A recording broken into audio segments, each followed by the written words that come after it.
안녕하세요. 아마추어 골퍼를 위한 대한민국 최초 골프 전문 팟캐스트 마인드 골프입니다. 제 24번째 샷 시작합니다. 지난주 마인드 골프가 그 라운딩을 했는데요. 그 마인드 골프는 보통 한 일주일에 한 번 정도 라운딩을 하고요.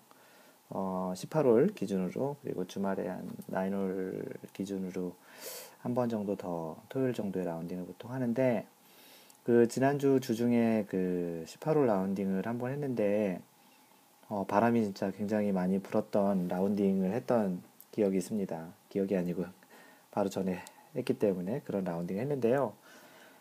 바람이 어느 정도 불었냐면 그 마인드 골프가 지금까지 골프를 치면서 그렇게 바람이 많이 불었던 날은 처음인 것 같아요.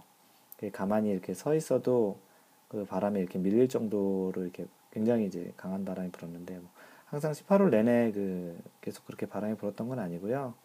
그 갔던 골프장이 이렇게, 그 골프장 이름이 히든 밸리예요.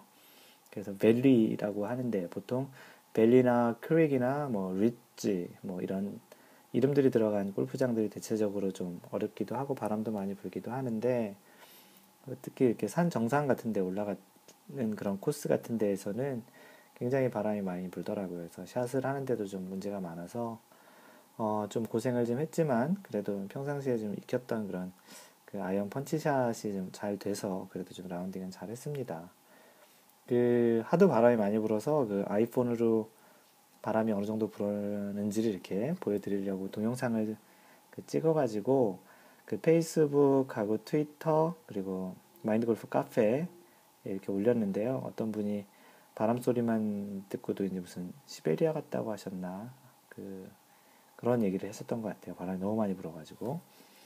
네, 그래서 이제 그렇게 이제 바람이 많이 불었던 라운딩을 한번 했는데, 끝나고 났는데 뭐 정신이 얼얼하더라고요. 얼굴도 좀 까칠까칠하고.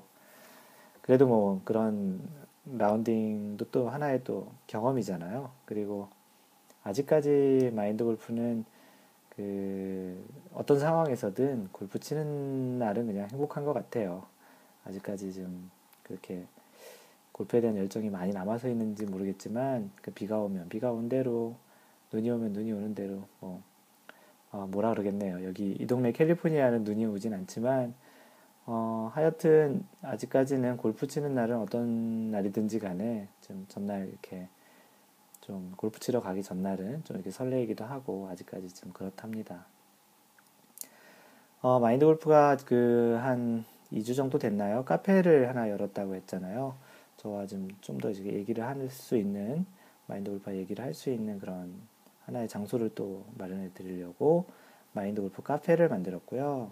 그 주소는 카페 네이버.com 슬래시 마인드 골퍼예요. MINDGOLFER.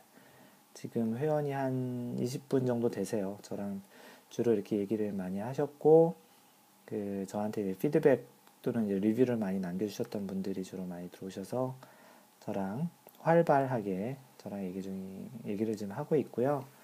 오늘 이제 인트로에는 그 카페에 그런 섹션이 있어요. 뭐냐면 그 카페에 질문을 올리시는 그런 게 있어요. 그러니까 Q&A 같은 건데요. 골프 이거 정말 궁금하다.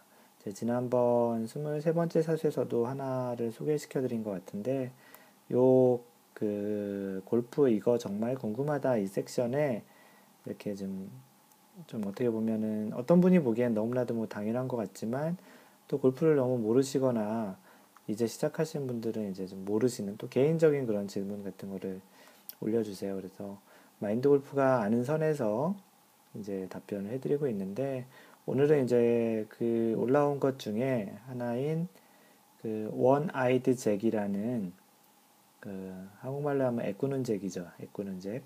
원 아이드 잭이라신 분께서 올려주신 제목이 왼손 골퍼 또는 오른손 골퍼, 그런 제목으로 올려주셨어요. 이게 무슨 내용이냐면, 이분이 이제 왼손잡이신데요. 뭐 지금 듣고 계시는 분들 중에도 이제 고민이 있거나 아니면 그런 과정을 겪으신 분도 있으실 것 같은데, 이분이 왼손잡이신데 뭐 그동안 야구, 당구, 탁구, 배드민턴, 뭐 농구, 기타 등등 뭐 다 왼손으로 하셨나 봐요.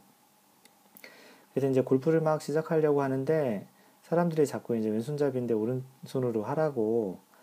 그래서 이제 오른쪽으로 근데 공을 쳐보면 영 자세도 이상하고 폼도 엉성하고 그래서 공을 맞출 수가 없다고 하더라고요. 그래서 사람들이 왜 왼손으로 치라고 이렇게 얘기하는지도 좀 궁금하고, 도문지 이제 왜 이 오른손으로 쳐야지 더 잘 치는지를 자신은 잘 이해가 안 된다고 해서 이 문제를 어떻게 해결해야 될까요? 라고 이제 저에게 그 카페에 질문을 올리셨어요. 사실 뭐 마인드 골프에게 꼭 답을 원하는 건 아니고요. 다른 분들도 답을 쓰실 수 있는데, 마인드 골프가 생각하는 것에 대해서 써놓은 거를 간단히 얘기 드리면, 그 마인드 골프는 그렇게 생각을 해요. 왼손잡이도 두 가지가 있는 것 같은데요. 오른손을 좀 어느 정도 쓰실 수 있는 왼손잡이가 있고요. 왼손잡이들 중에 그 소위 얘기하는 양손잡이들이 좀 있잖아요. 그래서 그런 타입이 하나가 있을 거고, 오른손을 아예 거의, 오른손잡이는 왼손을 잘 못 쓰는 것처럼 아예 오른손을 거의 쓰기 힘드신, 지금 방금 전에 이제 그 질문을 올리신 원 아이드 잭님 같은 분이 있으실 거라고 생각을 해요. 그래서 첫 번째, 오른손, 양손을 다 잘 쓰시는 분이라면 오른손을 사용하는 것도 나름 괜찮은 시도라고 생각을 합니다.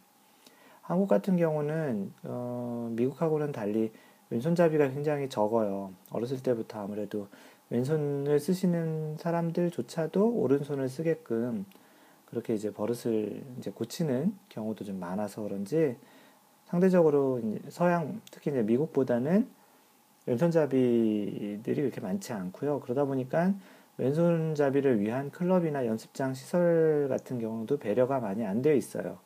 클럽 자체를 구입할 때도 조금 그렇고요.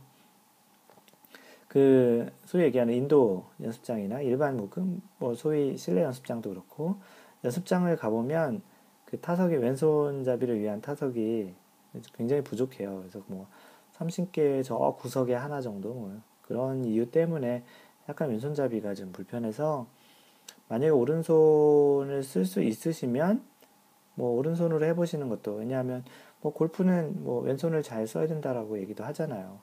그래서 이제 그렇게 이제 권하시는 분들이 많기 때문에, 그런 경우라면 첫 번째 뭐 양손잡이라고 한다면 오른손을 써보시는 것도 괜찮을 것 같다. 왜냐면 처음에는 골프 초창기 배울 때는 아무래도 이제 오른손을 좀 많이 오른손잡이 기준으로 오른손, 왼손잡이 기준으로 왼손을 많이 쓰게 되는데, 그 부분을 좀 자제시켜 줄 필요도 있거든요. 그래서 그런 차원에서도 왼손잡이가 오른손으로 치는 것도 나름 괜찮은 시도가 되지 않을까라는 생각이 있고요. 하지만 이제 나중에 이제 어느 정도 그 기술이 이제 좀 단련이 되면 각자 자기가 주로 쓰는 손을 잘 쓰셔야 임팩트를 정확히 좀 더 강하게 하실 수 있고 거리도 내실 수 있으니, 그건 좀 참고하시고요. 근데 이제 질문을 올리신 이 원아이드 잭 님께서는 두 번째 후자인 것 같아요.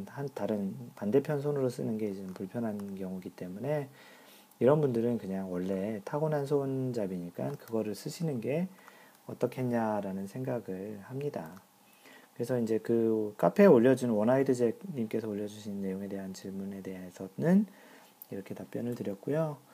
오늘 방금 이 방송을 하기 전에 이제 카페에 게시판에 올려주신 분이 이제 계신데, 아이디 레전드 오브 골퍼, 그래서 그 전설의 골퍼라는 아이디를 가지고 계신 분인데, 그 마인드 골프 팟캐스트가 그 아이튠즈에 보면은 추천 팟캐스트 가 있거든요. 그 아이튠즈의 팟캐스트를 처음 열어보면 거기에 이제 뭐 요즘 뜨는 뭐 팟캐스트, 뭐 추천 팟캐스트, 뭐 최신 팟캐스트, 뭐 이런 그런 섹션이 있어요. 그래서 거기에 마인드 골프가 그 추천 팟캐스트라고 떴다고 스크린샷을 찍어서 올려주셨어요. 그래서 축하합니다, 마인드 골프님이라고 해주셨는데요. 이게 다 여러분 지금 팟캐스트를 듣고 계시는 분들 덕분이고요. 사실은 요 추천 팟캐스트는 계속 조금씩 항상 떠 있는 건 아니지만, 계속 일주일에 한두 번은 꼭 떠 있는 것 같아요. 그래서 이게 다 여러분들이 열심히 들어주시고 다른 분들에게도 추천도 많이 해주셔서 그렇게 된 거라서, 그렇게 떠 있을 때는 또 아무래도 또 다운로드가 훨씬 더 많이 되더라고요. 그래서 제가 오히려 더 고맙고요. 축하해 주셔서 레전드 오브 골퍼님 감사합니다. 네, 오늘 리뷰도 좀 많이 올라왔어요. 그래서 하나씩 차근히 제가 소개를 해드릴게요. 그래서 팟캐스트 한국 계정으로는 별명이 전전대개님, 한자로 쓰셨어요. 그래서 전전대개님, 제목은 어떻게 해야 되죠? 라고 이렇게 저한테 이제 질문을 해주신 건데요. 예전에도 한번 그 리뷰를 올려주셨던 분이신데, 이분이 이제 일본에 주로 사시나 봐요. 그래서 일본 이름은 마에다 다이스케입니다. 마인드 골프는 일본어를 잘 몰라서 띄어쓰기를 잘 띄어서 읽었는지 모르겠어요. 마에다 다이스케입니다. 사회인과 전전대계로 소개시켜 주신 것 같습니다. 언제나 감사드리고요. 시작한 지 10개월째인데 베스트가 110에서 지난주 89타를 하셨다고 하네요. 와, 10개월째인데 89타를 치셨다네요. 요즘 보면 그 마인드 골프에 이렇게 피드백을 주시는 분들 중에 신동이 되게 많아요. 굉장히 잘 치시고 계시는데, 첫 라운딩 했던 분께서 이제 칭찬도 해주셨고, 심지어는 그분보다 스코어가 좋았다고 하네요. 기분은 굉장히 째지실 것 같은데, 그 첫 라운딩을 같이 해주셨던 그분은 씁쓸하셨겠는데요. 그 개인 코치한테 8개월째 레슨을 받고 계신다고 하는데, 지금 뭐 시작한 지 10개월이라고 하니까 거의 계속 그 레슨을 받고 계신다고 하네요. 기쁘지만 금전적인 부분도 있고 골프에 대해서 조금은 알 것 같아서 아마추어로서 레슨은 어떻게 하는 게 좋을까요? 현재는 한국에 있습니다. 감사합니다. 조언 부탁드리겠습니다. 그래서 이 마에다 다이스케 전전대개님께서 질문하신 거는 나름 이제 어느 정도 이제 골프에 대해서 알 정도로 이제 스윙도 하시는 것 같고 이제 89타 정도 쳤으면 이제 꽤 하시는 거죠. 그래서 이제 이 앞으로 레슨을 어떻게 받았으면 좋겠나라고 생각하시는데 그 마인드 골프가 레슨도 하고 있잖아요. 그래서 레슨을 해주고 있는 대상은 아주 초보부터 이제 싱글 치시는 분들까지 다양하게 다 있는데요. 기본적으로 제 그 마인드 골프 생각은 그렇습니다. 처음에 그 자기 자신이 어느 정도 스윙을 할 수 있는 풀스윙까지는 좀 그 레슨을 좀 빡세게 좀 이렇게 타이트하게 좀 잘 받으시는 게 좋을 것 같고요. 그 다음에 어느 정도 그 풀스윙까지 어느 정도 한번 잘 되시면 금전적인 부분도 진짜 있잖아요. 그래서 계속 시간적인 부분도 있으니까 어느 정도는 이제 본인이 하시되 대신 중요한 거는 자기 자신이 이렇게 중간중간에 그 체크업하는 형태로 그 레슨 프로님이나 뭐 이런 분들을 찾아가셔서 레슨을 중간중간 점검, 원포인트 레슨이란 것도 있고요. 한 달에 한 번이든, 두 달에 한 번이든 주기적으로 자신이 그 바른 길 또는 이제 제대로 스윙을 하고 있는지. 왜냐하면 자기 자신의 스윙이 변한 거는 잘 모르거든요. 요거에 대한 컬럼은 제가 따로 또 써놓은 게 있어서 다음번에, 꼭 다음번 아니더라도 나중에 한번 또 다뤄드릴게요. 그래서 그런 측면에서도 이렇게 한두 번씩 이렇게 가서 주기적으로 레슨을 받는 것도 참 좋을 것 같습니다. 뭐 계속해서 받는 거는 뭐 여러적인 뭐 개인적인 상황에 의해서 여유가 안 돼 있는 부분이 있으니까. 하지만 골프는 그 마인드 골프가 한번 얘기를 드렸던 것처럼 골프는 평생 자기 스윙을 찾아가는 게 골프라고 생각을 하거든요. 그런 측면에서 조금 이제 잘못된 길 또는 안 좋은 버릇이 들어가는 부분들을 미리미리 좀 체크를 하고 다시 이제 좋은 이제 스윙으로 몸에 그렇게 부담이 안 가는 스윙으로 이렇게 다시 이렇게 오려면 그 자신이 이렇게 계속 배웠던 그 레슨 프로나 아니면 자신과 잘 그런 케미컬, 영어로 케미컬이라고 하는데 그런 잘 마음이 맞는 그런 프로들을 찾아가서 또는 주변에 좀 봐줄 수 있는 분이 있으면 그런 분들에게 점검을 받으시면 좋겠습니다. 이게 좀 답변이 될 거라고 생각하고요. 그 다음에 아이디 호고곡님 잘못 쓰신 건지요. 일부러 그렇게 쓰신 건지 모르겠는데 호고곡님이라고 올려주셨고요. 제목은 잘 듣고 있고요. 주변 사람들에게도 전파 중입니다. 라고 해주셨어요. 마인드 골프님 잘 듣고 있습니다. 주변 지인들, 특히 이제 막 골프를 시작하시는 분들에게 적극 추천 중이라고 하네요. 마인드 골프 팟캐스트를. 그 지난 3월 초 깨백을 하려고 했는데 드라이버 14개 중 13개가 오비가 나면서 그 꿈이 저 멀리 날아가 버렸네요. 오비랑 같이 날아가 버렸네요. 오비가 13개면 뭐 깨백은 절대 하실 수 없겠죠. 예. 이번 그 3월 말 회사 팀 대회가 있는데요. 교정받은 실력을 바탕으로 좋은 성적을 기대하고 계신다네요. 마인드 골프님 많이 응원해주세요.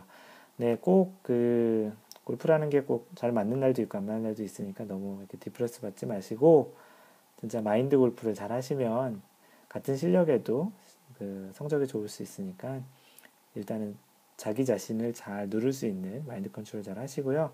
분명히 더 좋은 성적이 있으실 거니까 화이팅 하시고요. 추신으로 여러 팟캐스트 방송을 듣고 있지만 이렇게 리뷰를 남기는 건 처음이네요 라고 하셨네요. 호고공님 영광입니다. 자주 피드백 주시고요. 네, 고맙습니다. 그리고 그 페이스북에 그 최재호님께서 글을 남겨주셨고요. 마인드 골프님 안녕하세요. 방송은 잘 듣고 계신다고 하시고요. 그 골프 시작한 지 1년 좀 넘었는데 몰랐던 용어들이나 멘탈적인 부분을 많이 도움이 된다고 합니다. 목소리가 상당히 차분해서 듣기 좋고요. 가끔씩 효과음도 넣어주시고 아마 이 효과음이라는 게 비행기 날아가는 소리가 아닌가 싶은데요.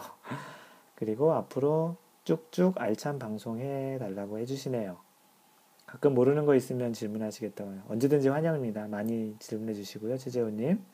그럼 앞으로도 계속 좋은 방송 부탁드릴게요. 네, 앞으로도 계속 잘 들어주세요. 최재훈님. 고맙습니다. 그리고 페이스북에 병우양님. 양병우시겠죠? 그래서 마인드 골프님 안녕하세요. 블로그를 통해 배웠다가 팟캐스트 그리고 페이스북까지 입성했네요. 저는 숏게임 전문 백돌입니다. 백돌이시라는 건 많이 치신다는 거네요. 숏게임을 잘하시나? 숏게임은 비교적 잘 되는데 비거리가 안 나오네요. 비거리 향상법 특집해 주세요. 이 비거리는 사실은 이게 쉽게 얘기하면 거리를 계속 쫓아가려고 하면 거리가 안 나요. 경험상 보면 거리를 이렇게 버리면 어느 순간 거리가 와 있답니다. 그래서 거리를 내기 위해서 일부러 뭔가를 하시는 것보다는요. 자신만의 어떠한 스윙 그리고 자신이 그 가지고 있는 신체 조건을 맥시마이즈해서 이피션트하게 그래서 그 효율적으로 최대 극대화하시면 그 비거리는 자연스럽게 나오거든요. 그래서 비거리를 내기 위해서 뭔가를 일부러 해주시는 것보다는 현재 그 양병우님께서 하시고 있는 스윙에서 좀 군더더기를 뺀다든지 아니면 너무 좀 욕심을 부린다든지 아니면 몸이 버틸 수 없는 스윙을 한다든지 그런 부분을 일단 1차적으로 빼도 어느 정도 비거리는 좀 나오실 것 같고요. 이 비거리 향상법에 대해서는 뭐 간단히 일단 이렇게 얘기 드리고 다음번에 언제 또 제가 따로 방송을 해드리도록 하겠습니다. 그래서 1차적으로는 거리는 버리는 순간 자신한테 어느 정도 와 있습니다. 어느 순간에. 그래서 일단 마음을 비우시라는 또 마인드 골프 측면의 얘기고요. 네. 그래서 양병훈님의 질문과 피드백을 이렇게 해드렸고요. 트위터에 그 썬캡0414님 이분도 저에게 피드백을 많이 주시죠. 저에게 이제 생각난 김에 제안 하나 해주셨는데요. 언제 방송에서 투어 정리 좀 해주세요. 그래서 미국은 페덱스컵, 유럽의 레이스 투 두바이 뭐 이런 것을 이제 해달라고 나 이런 거 원함 이렇게 이제 꺽쇠꺽쇠 이렇게 웃는 표시를 이렇게 해주셨는데요. 네, 이 투어 정리를 뭐 어떤 형태인지 모르겠지만 그래서 오늘 그 24번째 샷은 페덱스컵 대회 운영 방식을 그 얘기를 해드리려고 합니다. 그 마인드 골프가 그 예전에 그 블로그에 이미 페덱스컵 대회 운영 방식에 대해서 써놓은 것도 있고 해서 지금 썬캡 0414님께서 또 질문도 해주셨고 해서 요거 그 유럽의 레이스 투 두바이는 제가 다음번에 또 따로 정리를 해드리고요. 오늘은 페덱스컵 운영 방식에 대해서 또 한번 얘기를 해드릴 테니 그 썬캡 0414님은 이제 요청을 이번 방송을 통해서 들어드리는 거로 알고 계시면 되고요. 그리고 블로그 방명록에 남겨주신 분도 한 분 계세요. JYLEE님. 어제 처음으로 팟캐스트를 듣고 방송 너무 유익해서 블로그까지 왔습니다. 이런저런 이야기 들려주시고 초보부터 고수까지 모든 이들에게 정말 유익한 정보 많이 주셔서 감사합니다. 앞으로도 쭉 좋은 방송 글 부탁드리겠습니다. 펌질 많이 많이라고 이렇게 써주셨는데 펌질은 좋고요. 꼭 그 원출처가 어딘지만 잘 남겨주시면 펌질은 환영합니다. 그래서 오늘도 지금 이렇게 리뷰나 이렇게 뭐 피드백 주시고 또 질문도 많이 주시고 요즘은 이제 리뷰를 넘어서서 이제 질문도 많이 주셔서 마인드 골프 그 팟캐스트 방송이 아마도 계속 길어질 것 같아요.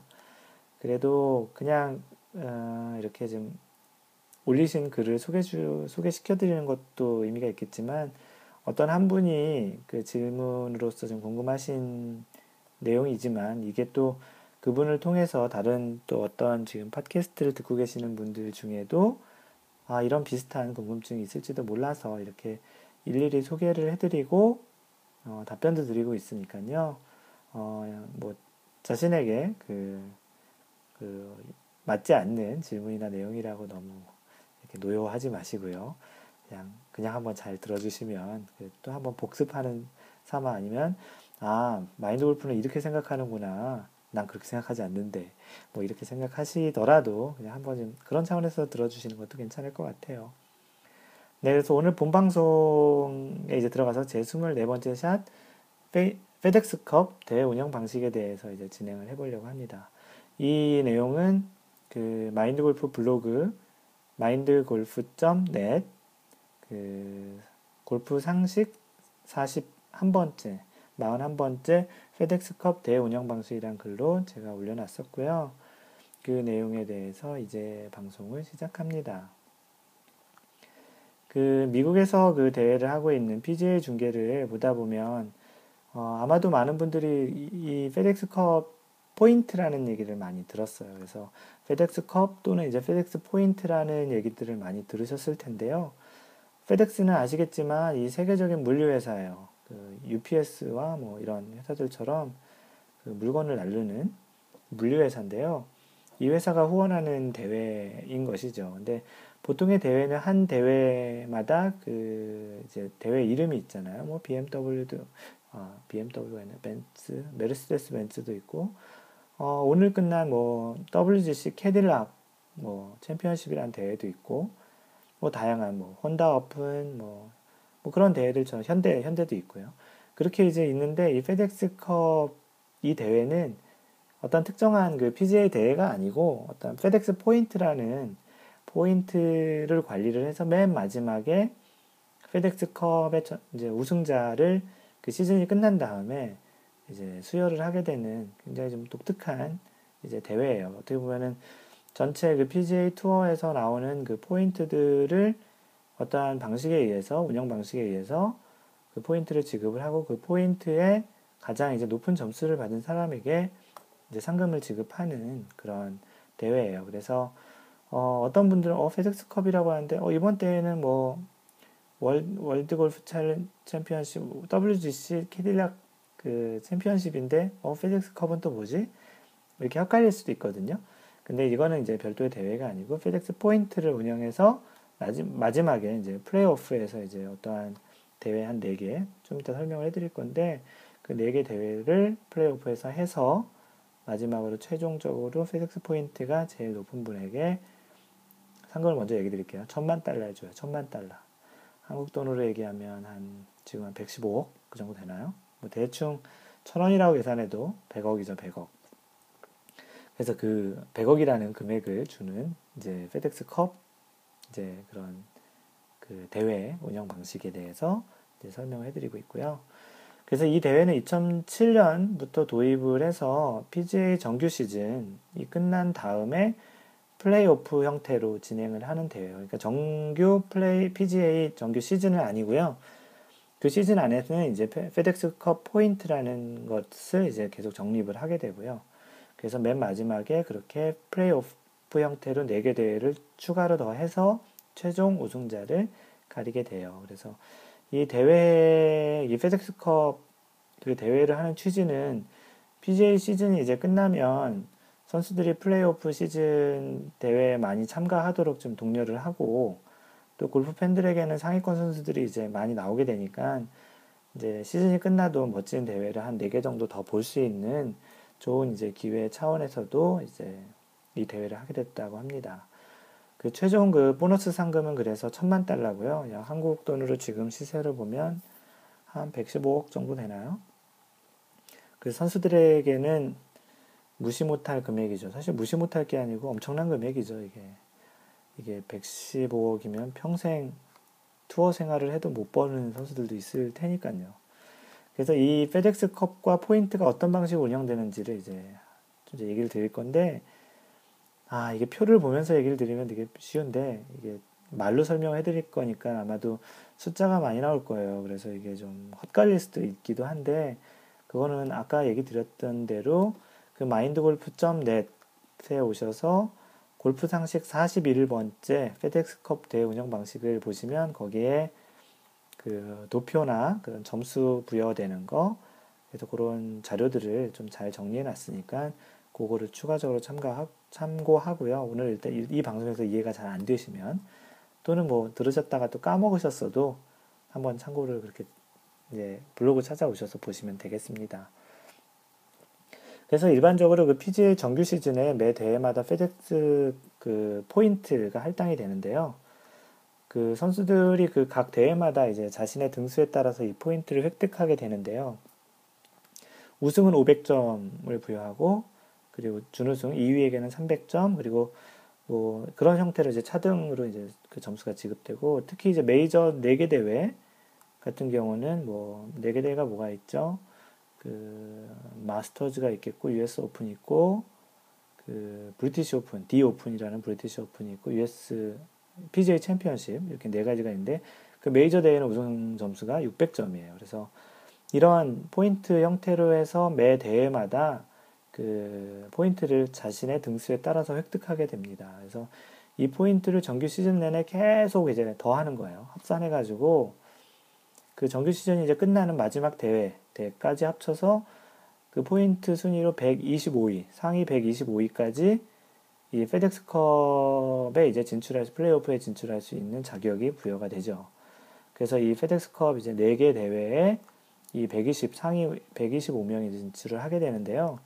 이때부터 이제가 본격적인 레이스죠. 페덱스컵에 대한 본격적인 레이스인데, 플레이오프는 이제 4개 대회로 이제 진행이 되는데, 첫 번째 대회가 더 바클레이스라는 대회고요.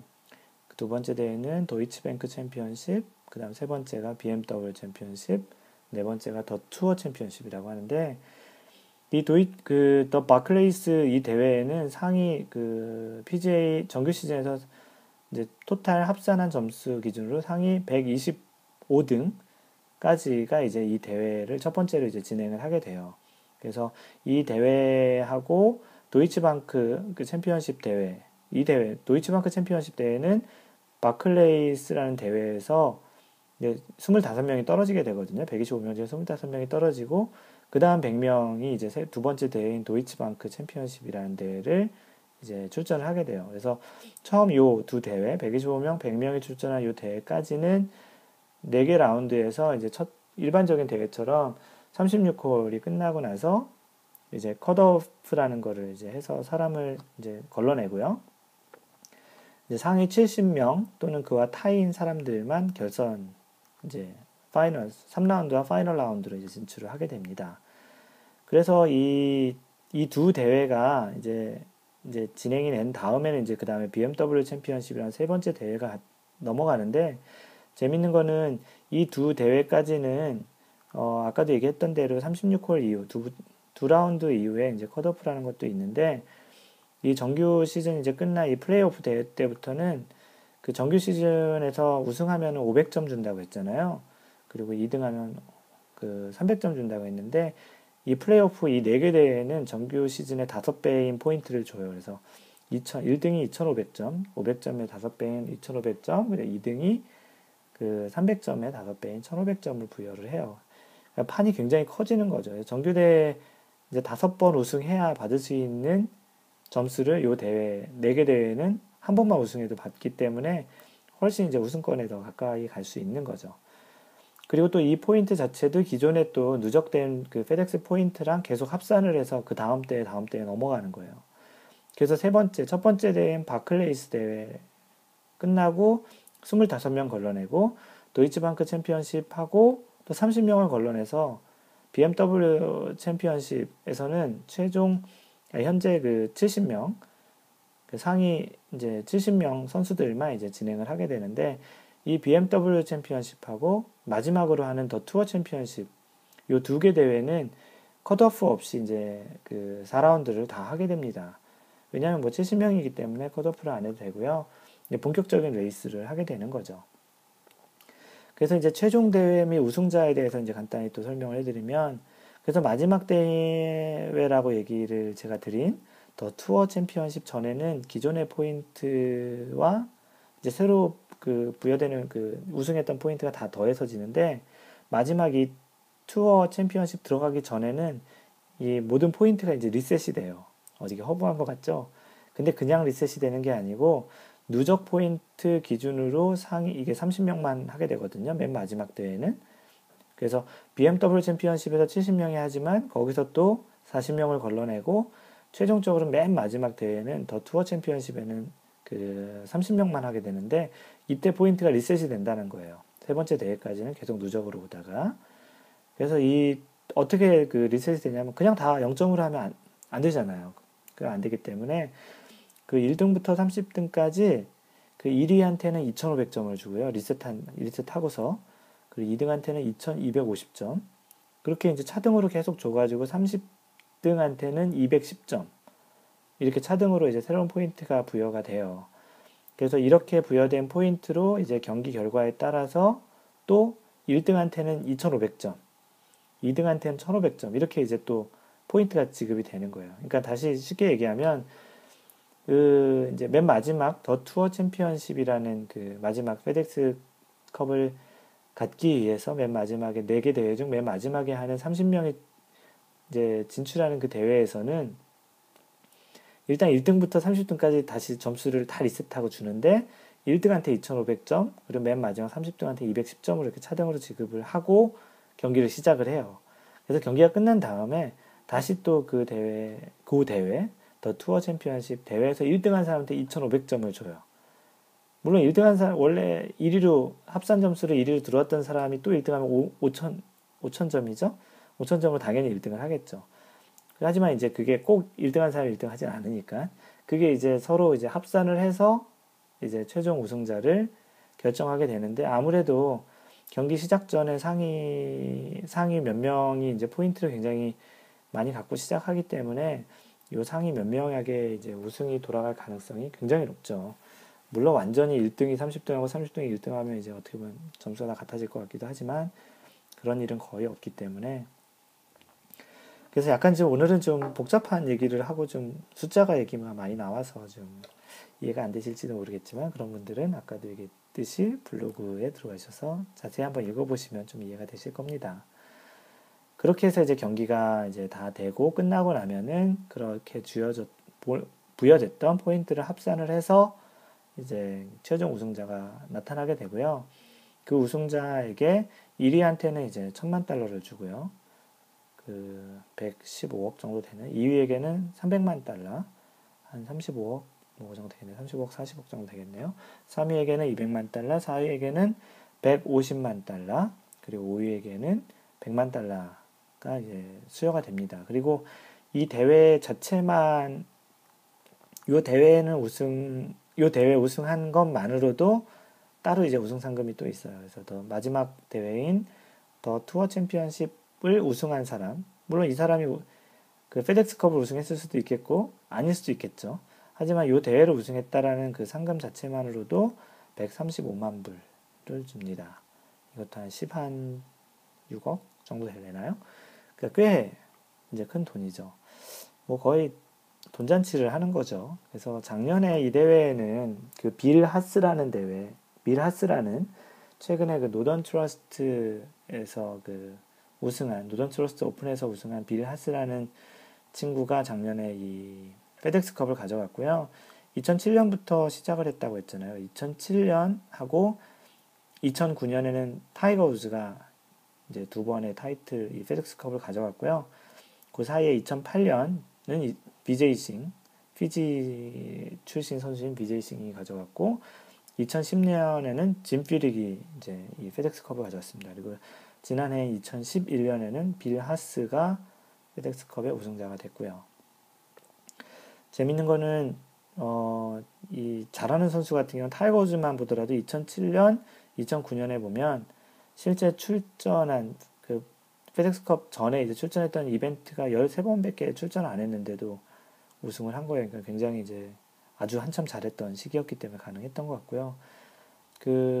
참고로 오늘 경기가 있었던 캐딜락, WGC 캐딜락 챔피언십에서 1위는 이제 저스틴 로즈가 했고, 2위는 보버 왓슨이 했고, 3위가 러리 맥길로이가 있는데요.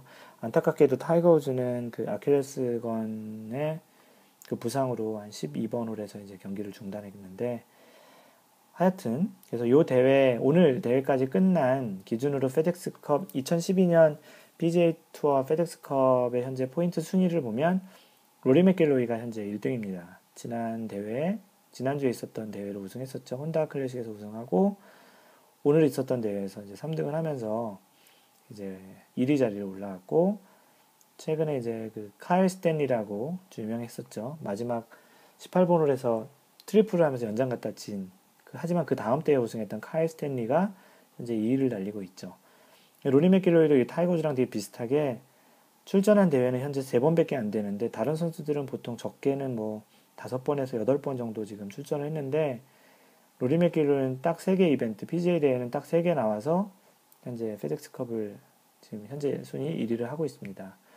잘하는 선수는 참 상위에 몇 번을 딱 들면 이 페덱스컵 포인트가 꽤 크기 때문에, 차등이 크기 때문에 이렇게 1위 자리를 하고 있을 수도 있네요. 올해 로리 맥길로이 선수의 대회를 하는 거 보니까 올해 좀 페덱스컵 우승의 가능성이 있지 않을까 점을 쳐보기도 하고요.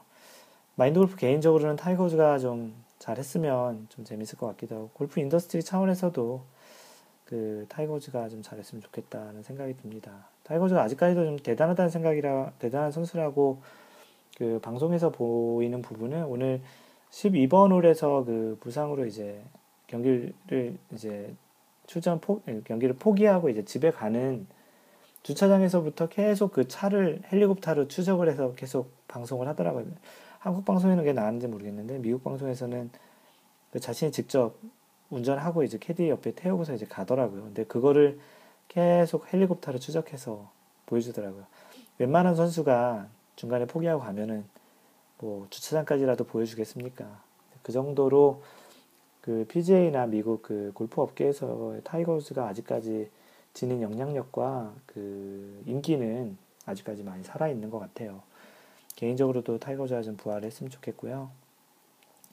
오늘 방송은 이상 그래서 페덱스컵이라는 거에 대해서 설명을 드렸고, 페덱스컵 포인트가 어떻게 되는지를 이렇게 좀 한번 보시면, 매번 대회에서 페덱스컵 포인트가 이렇게 있다고 하는데, 그 포인트가 뭐고 현재 어떻게 지급이 되겠구나. 그리고 우리 선수들은 지금 페덱스컵 포인트가 얼마에 있구나 라는 걸 그렇게 좀 보시면, 나중에 페덱스컵 포인트가 높은 사람들 중에 누가 1000만 부를 이제 가져갈 수 있을지, 그런 페덱스컵 자체 포인트 레이스 보는 측면도 재밌을 거라 생각합니다. 한국 선수는 아니지만 미국 국적의 존 허 같은 경우가 현재 15위 정도를 하고 있고요. 한국 선수로는 이제 찰리 위창수 선수가 20위 정도 하고 있고, 나상욱 선수가 27위, 오늘 날짜 기준으로요. 3월 11일 날짜 기준으로 이제 그렇게 되고 있고요. 최경주 선수는 잘 안 보이는데 52위를 하고 있네요. 그리고 양용은 선수는 올해 부진한지 잘 안 보이다. 여기 90위에 있네요. 90위.